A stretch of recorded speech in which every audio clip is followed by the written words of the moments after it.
Good morning all of you. हमारे YouTube channel geography junction पे आपका हार्दिक स्वागत है।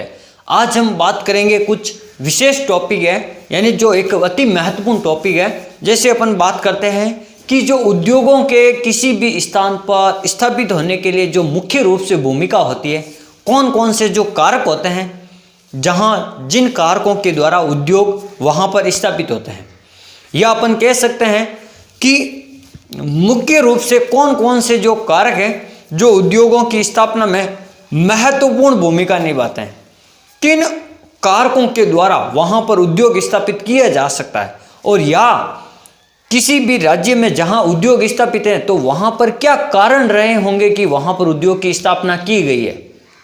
यानी कुछ ऐसे कारण रहे होंगे, जैसे मैं बता दूं उदाहरण के लिए, कहीं पर कच्चा माल पर्याप्त मात्रा में होगा इसलिए वहां उद्योग लगाया होगा, और वहां पर अभी तक कच्चा माल है इसलिए वो उद्योग का स्थायीकरण हो रहा है।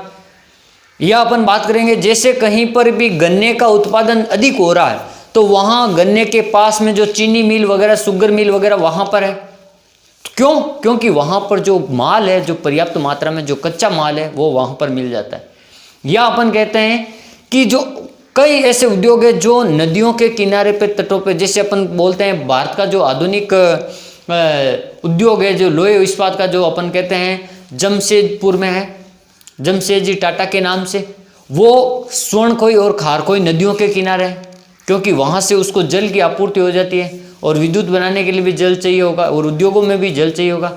यानी कुछ न कुछ ऐसी वस्तुएं वहाँ पर मिलती है, या वहाँ पर ऐसी वस्तुओं की जो पर्याप्त उपलब्धता है, जिनके कारण यानी कच्चा माल या उस उद्योग में काम आने वाले ऐसे कई जो तत्व या जो वस्तुएं होती हैं, उनके कारण वो उद्योग वहाँ पर विकसित होता है। मुख्य रूप से अपन सामान्य रूप से अगर बात की जाए तो अगर जैसे मैं मान लूँ भीलवाड़ा में, जैसे अपन राजस्थान में भीलवाड़ा में जहाँ पर कपास उद्योग यानी ऊन उद्योग है, जैसे अपन राजस्थान को क्या कहते हैं, मैनचेस्टर कहते हैं, तो वहाँ पर कच्चा माल है, या वहाँ पर जो दूसरी जलवायु दशाएं हैं वो उस उद्योग के लिए क्या है, महत्वपूर्ण है। यानी जलवायु दशाएं, आप एक ही शब्द में मान लीजिए, वहाँ की जो जलवायु दशाएं हैं वो उस उद्योग के लिए, वहाँ का जो वातावरण है वो उस उद्योग के लिए महत्वपूर्ण है, इसलिए वहाँ पर वो उद्योग ज़्यादा विकसित हुआ है।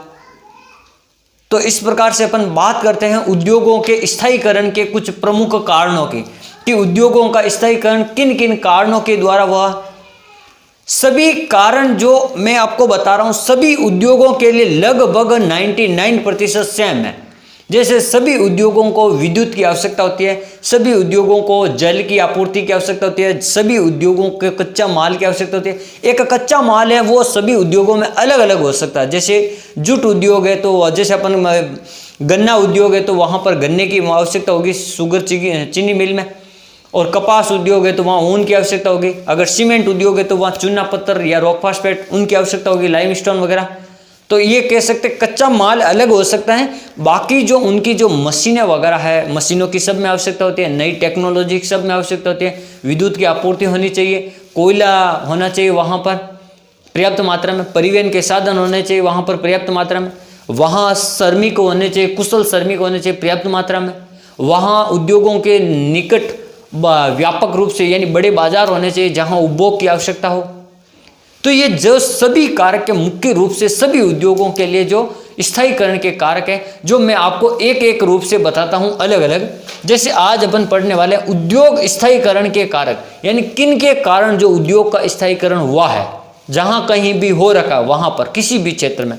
जैसे बात करते हैं अनुकूल धरातलीय स्वरूप, यानी जो धरातलीय स्वरूप जैसे पहाड़ी इलाकों में तो होगा नहीं, तो लगभग धरातलीय स्वरूप लगभग आपका मैदानी भाग होना चाहिए, लगभग समतल होना चाहिए वहां पर जहां पर नदियां होनी चाहिए। धरातलीय स्वरूप का मतलब उबड़ खाबड़ ज़्यादा नहीं होना चाहिए, उच्चावच यानी उच्चावच कम से कम होना चाहिए। तो वहां पर इस प्रकार के जो मैदानी क्षेत्र हैं, जैसे नदियों के किनारे भी हो सकता है, जहाँ जलवायु दशाएं उसके लिए अनुकूल हो, या इस प्रकार अपन कह सकते हैं धरातलीय स्वरूप का मतलब उबड़ खाबड़ नहीं होना चाहिए ज़्यादा। फिर अपन बात करते हैं दूसरा, पानी की आपूर्ति, यानी कोई भी उद्योग हो, चाहे किसी भी उद्योग की अगर बात की जाए तो उसके लिए जो पर्याप्त मात्रा में जलापूर्ति होना आवश्यक है, और जलापूर्ति भी वो नियमित होना आवश्यक है। ऐसे नहीं एक दिन जल आ गए 24 घंटे, दूसरे 2-3 दिन जल आई ही नहीं, तो वो जलापूर्ति नहीं होगी। जल की आपूर्ति सुचारू रूप से होनी चाहिए उस उद्योग के लिए। जैसे कोई उद्योग है जिसमें ज़्यादा पानी की आवश्यकता होती है, कोई उद्योग है जिसमें कम पानी की आवश्यकता होती है, तो उस उद्योग के अनुसार वहाँ पर सुचारू रूप से जल की आपूर्ति अगर हो रही है, या जहाँ कहीं भी उद्योग स्थापित है, इसका मतलब वहाँ पर जल पर्याप्त मात्रा में है उसके पास में, इसलिए वहाँ पर उद्योग का स्थायीकरण हुआ है। जैसे अपन बात की मैंने जमशेदजी जो टाटा का जो है आपके स्टील प्लांट या, तो वो स्वर्णकोई और खारकोई नदियों के किनारे क्यों है? क्योंकि वहाँ पर उनको जल पर्याप्त मात्रा में मिल जाता है। तो पहला कारण हो गया आपके जल की आपूर्ति होना। अगर जहाँ कहीं भी है तो वहाँ उद्योग स्थापित है। जहाँ कच्चे माल जल की आवश्यकता धीरे धीरे कम हो गई तो वहाँ उद्योगों का धीरे धीरे अब बंद होने शुरू हो गए। इसलिए ये उद्योगों का स्थायीकरण का पहला कारण। फिर बात करते हैं ऊर्जा संसाधनों की पर्याप्तता। जैसे अपन बात करते हैं यानी जो शक्ति के साधन होते हैं, जो ऊर्जा के साधन होते हैं जिनसे मशीनें वगैरह चलाई जाती है, या उद्योगों में जैसे प्रकाश विद्युत ऊर्जा प्राप्त की जाती है, जैसे तो अपन बात करते हैं जहाँ कहीं भी कोयले की पर्याप्त मात्रा में आवश्यकता होनी चाहिए वहाँ पर उसके लिए, या वहाँ पर अपन बात करेंगे गैस ऊर्जा से जो कुछ ऊर्जा मिलती है वो भी आपको होनी चाहिए, या सौर ऊर्जा से। यानी वहाँ पर जो शक्ति के स्रोत है जिसमें जिस प्रकार की जो आवश्यकता होती है वो वहाँ पर पर्याप्त मात्रा में होना आवश्यक है। जैसे अपन सीमेंट को पकाने के लिए तो आपको उष्मा की जरूरत हो, उष्मा के लिए आपको कोयले की जरूरत होगी, तो कोयला पर्याप्त मात्रा में होना आवश्यक है। अगर जहाँ जिस क्षेत्र में कोयले के पर्याप्त भंडार हैं तो वहाँ अपन उस उद्योग को आराम से स्थापित कर सकते हैं। तो दूसरा कारण हो गया जहाँ पर शक्ति के जो संसाधन है उनका भी वहाँ पर उपलब्ध होना जरूरी है, इसलिए वहाँ पर उद्योग स्थापित हो सकते हैं। तीसरा कारण औद्योगिक कच्चे माल की उपलब्धता।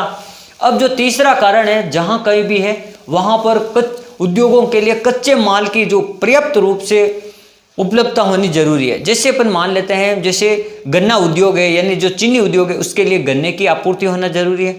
जैसे अपन मान लेते हैं सीमेंट उद्योग है तो वहाँ पर आपको लाइम स्टोन यानी चूना पत्थर होना जरूरी है। जैसे मैंने मान लिया सूती वस्त्र उद्योग है तो वहाँ पर जो कपास है उसकी आवश्यकता होगी, जुट वगैरह जिससे वस्त्र या जो दरिया वगैरह बनती है। तो ये चीज़ जो सबके लिए जो कच्चा माल होता है ना वो उस क्षेत्र के निकट होना जरूरी है, या वहाँ पर ही जहाँ कच्चा माल मिलेगा वहीं पर उद्योग स्थापित इसलिए हैं क्योंकि वहाँ स्थायीकरण इसलिए क्योंकि वहाँ जो कच्चा माल है अभी भी पर्याप्त मात्रा में। फिर अपन बात करते हैं तकनीकी ज्ञान। अब उद्योग लगा दिया लेकिन तकनीकी ज्ञान भी जो होना जरूरी है। जैसे पुरानी जो मशीनें वगैरह हैं उनकी जगह नई नई मशीनों का उपयोग करना, नई नई टेक्नोलॉजी का उपयोग करना। उन मशीनों का जो कम उत्पादन वाली है उनकी जगह नई मशीनें जो अधिक उत्पादन देने वाली उनको लगाना।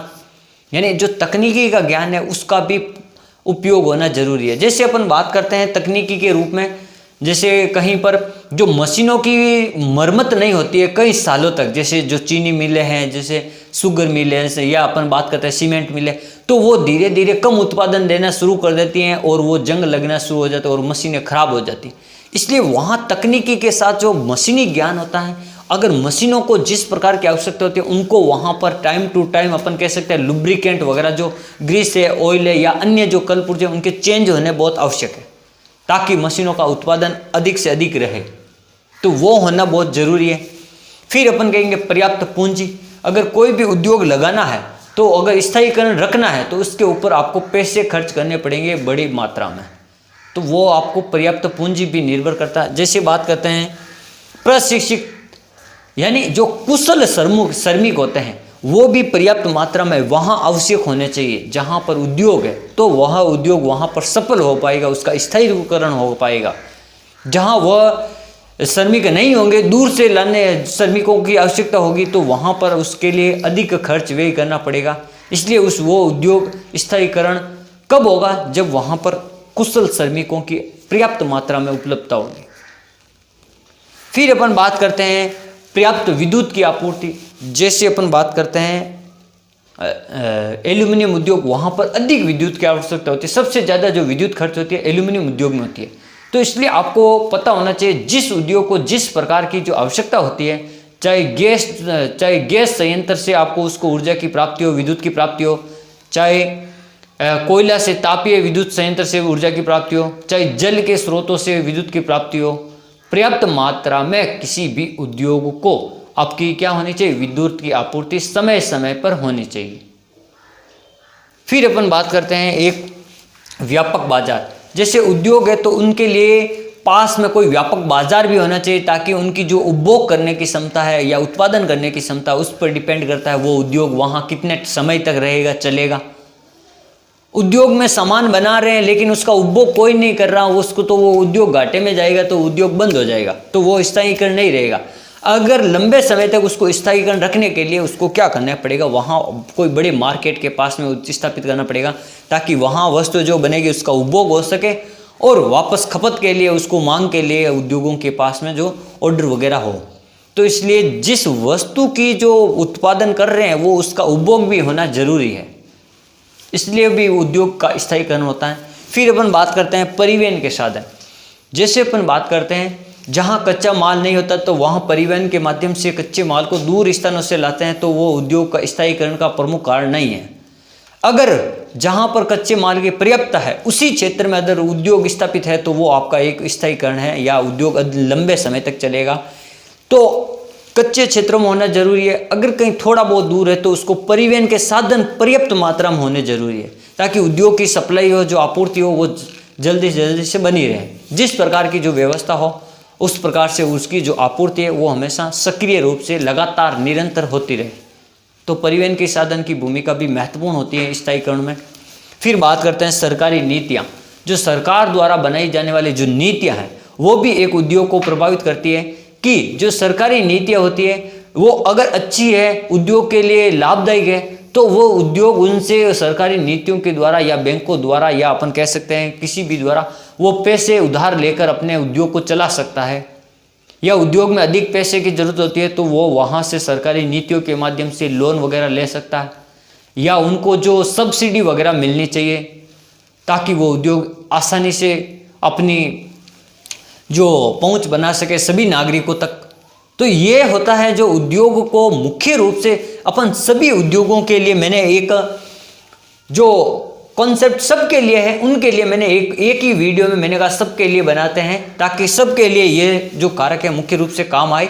फिर मैं अब 2-4 उद्योगों के बारे में आपको बता देता हूं कि क्या कच्चा माल क्या होना चाहिए। जैसे मैंने उदाहरण में भी बताया था, जैसे सूती वस्त्र उद्योग है। अब सूती वस्त्र उद्योग के लिए जैसे आप कहोगे सर पानी आपने यहाँ बता दिया, विद्युत आपने यहाँ बता दिया, परिवहन के साधन आपने बता दिया, शक्ति के साधन बता दिया, तो फिर क्या चाहिए। तो फिर उसके लिए जो कच्चा माल होता है जिससे वो उद्योग लगातार वृद्धि करेगा वह होना जरूरी है। इसके लिए कच्चा माल क्या है, जैसे देखो कपास की उपलब्धता, यानी ऐसे क्षेत्रों में ये उद्योग लगाना चाहिए जहां पर कपास की पर्याप्त मात्रा में उपलब्धता हो, वहां पर कपास अधिक उत्पादित की जाती हो, जहां दूर से ज़्यादा नहीं मंगवानी पड़े। तो ये देखो कच्चा माल कपास होना चाहिए सूती वस्त्र उद्योग के लिए, ये ध्यान रखना। फिर यहाँ पर शक्ति के साधन पर्याप्त मात्रा में सस्ते श्रमिक होने चाहिए, पूंजी होनी चाहिए, तकनीकी होनी चाहिए। जलवायु जो है मुख्य रूप से जलवायु भी कपास उद्योग के लिए वहाँ पर नम जलवायु, आर्द्र जलवायु होनी चाहिए। ये आपको एक ध्यान रखना, मुख्य रूप से दो, एक कपास और दूसरा जलवायु, ये इसके लिए। फिर अपन बात करते हैं चीनी उद्योग। चीनी उद्योग में भी आपको मशीनें चाहिए, पूंजी चाहिए, विद्युत चाहिए, शक्ति के साधन चाहिए, परिवहन चाहिए। लेकिन जो कच्चा माल है चीनी उद्योग के लिए, कच्चा माल है आपका गन्ना। पर्याप्त मात्रा में आपको गन्ने की फसल या गन्ना उपलब्ध होना चाहिए जिससे चीनी बनती हो। फिर मैंने एक और बताया सीमेंट उद्योग के बारे में, कि इसके लिए जैसे कोयला भी चाहिए, पूंजी भी चाहिए, विद्युत भी चाहिए, शक्ति के साधन भी चाहिए, परिवहन भी चाहिए। लेकिन जो कच्चा माल है चूना पत्थर, ये होना बहुत जरूरी है। चूना पत्थर जिसको अपन क्या कहते हैं, लाइम स्टोन कहते हैं। अलग अलग क्षेत्रों में इसके अलग अलग नाम है, कोटा स्टोन, जैसे अपन कहते हैं राजसमंद स्टोन, मकराना स्टोन। तो ये अलग अलग क्षेत्रों के अलग अलग नाम हैं। जो सीमेंट बनाने के लिए कुछ ऐसे पत्थर होते हैं जिनको पीस कर फिर उनसे सीमेंट बनाई जाती है, जिसके साथ में ये चूना पत्थर होते हैं, जिनके साथ में अपन कह सकते हैं को जो सीमेंट उद्योग के लिए उनको गर्म करने के लिए या उनके लिए जो उष्मा प्राप्त करने के लिए, पकाने के लिए, सीमेंट बनाने के लिए, तो वहाँ पर जो एक है कोयले की जो मुख्य रूप से होनी चाहिए उपलब्धता। तो कोयला भी है जो सीमेंट उद्योग को मुख्य रूप से प्रभावित करता है। तो आज हमने कुछ ऐसे कारण पढ़े उद्योग के स्थायीकरण के कारण, जिनके कारण उद्योग अभी भी स्थायी रूप से वहाँ जहाँ कहीं भी है वहाँ पर है। अगर वो वहाँ से हट गए इसका मतलब है इन कारणों में क्या आ गई, कमी आ गई। जैसे कहीं पर भी उद्योग अब पिछड़ापन है सर, जैसे कोई भी उद्योग कोई भी राज्य पिछड़ापन है, तो या तो वहाँ पर पानी की कमी होगी, या वहाँ पर जल आपूर्ति नहीं होगी, विद्युत आपूर्ति नहीं होगी, परिवहन के साधन नहीं होंगे, कच्चा माल नहीं होगा, तकनीकी ज्ञान नहीं होगा वहाँ पर। तो ये सब जहाँ समस्या आती है वहाँ पर उद्योग पिछड़ापन है वो राज्य उद्योगों की दृष्टि से। जहां पर इन साधनों की, इन जलवायु दशाओं की उपलब्धता है वो आपके स्थायीकरण के कारण है। यही कारण है जिनके कारण स्थायीकरण होता है। अगर इनकी कमी कर दी जाए तो ये उद्योगों की मुख्य रूप से समस्या हो जाएगी या पिछड़ेपन का कारण हो जाएंगे। तो ये आपको थोड़ा ध्यान रखना है कि पिछड़ेपन के कारण में अगर पूछा है तो उनको कमी बताना है, अगर पिछड़ेपन के नहीं और अपन के उद्योग स्थायीकरण क्यों हुआ, तो इन कारणों का पर्याप्त मात्रा में होना बहुत जरूरी है। Thank you.